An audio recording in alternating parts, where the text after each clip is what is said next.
Bapak dosen yang saya hormati dan teman-teman yang saya banggakan, pertama-tama marilah kita panjatkan puja dan puji syukur kehadirat Allah Subhanahu wa Ta'ala, yang mana atas berkat dan rahmatnya kita dapat berkumpul. Sholawat serta salam semoga selamanya tercurah limpahkan kepada Habib tertinggi yang tak pernah korupsi, pucuk pimpinan alam, pendobrak kebatilan, penghancur kemusyrikan, yakni Nabi Muhammad Sallallahu Alaihi Wasallam. Tak lupa kepada para sahabatnya, tabiin dan tabiatnya, mudah-mudahan sampai kepada kita selaku umatnya.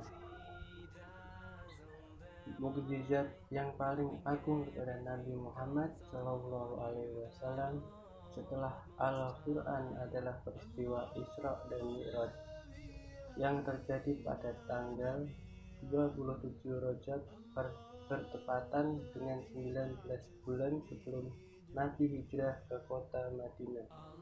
Peristiwa ini diabadikan di dalam Al-Quran dalam firman Allah Surah Al-Isra ayat 1, yaitu Maha suci Allah yang telah memperjalankan hambanya pada suatu malam dari Al-Masjidil Haram ke Al-Masjidil Aqsa, yang telah kami berkahi sekelilingnya agar kami perlihatkan kepadanya sebagian dari tanda-tanda kebesaran kami. Sesungguhnya dia adalah Maha mendengar lagi Maha melihat. Dalam perjalanan Isra dan Mi'raj, Rasulullah SAW menemui beraneka ragam kejadian atau peristiwa yang luar biasa dalam Nabi Muhammad pernah singgah di tempat yang bersejarah dan mengandung hikmah manfaat bagi kita semua. Di antaranya yaitu beliau pernah melakukan sholat sunnah di beberapa tempat. Di antaranya yang pertama, beliau melakukan sholat sunnah di Madinah yang menjadi cikal bakal beliau hijrah ke kota tersebut dan pusat penyebaran agama Islam. Dan yang kedua, di Madinah, tempat hijrah Nabi Musa alaihissalam.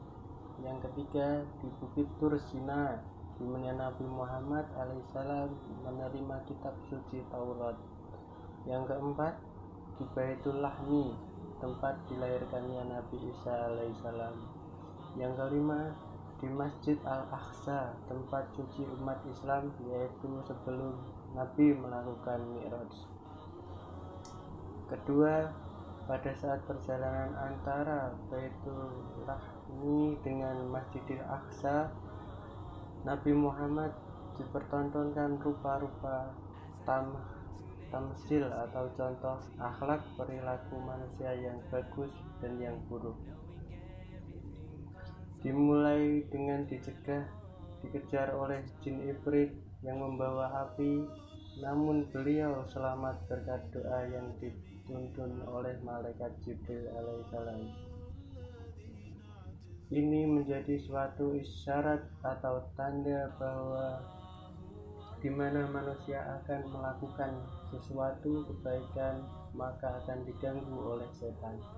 Selanjutnya, gambaran orang yang membelanjakan hartanya di jalan Allah Subhanahu wa Ta'ala seperti petani yang menanam padi pada suatu hari, pada hari kedua sudah panen,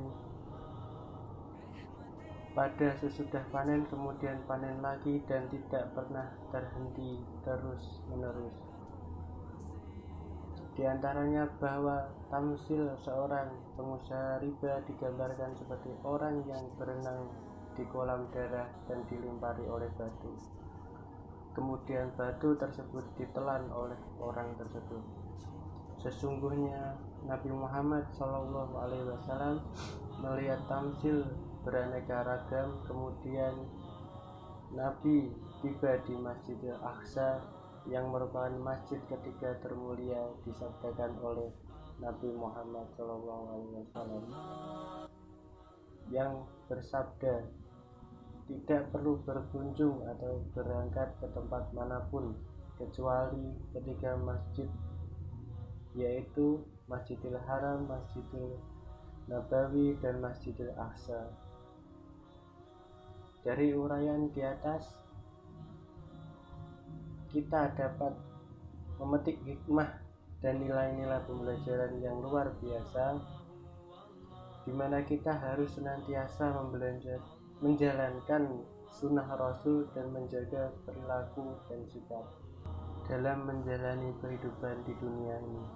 Karena ingat, di dunia hanya sementara dan di akhirat akan abadi untuk selamanya, dan perlu bagi kita mengenal dan melestarikan serta mengunjungi tempat-tempat suci umat Islam yang penuh dengan berkah.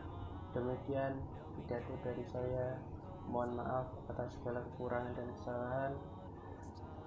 Wassalamualaikum warahmatullahi wabarakatuh.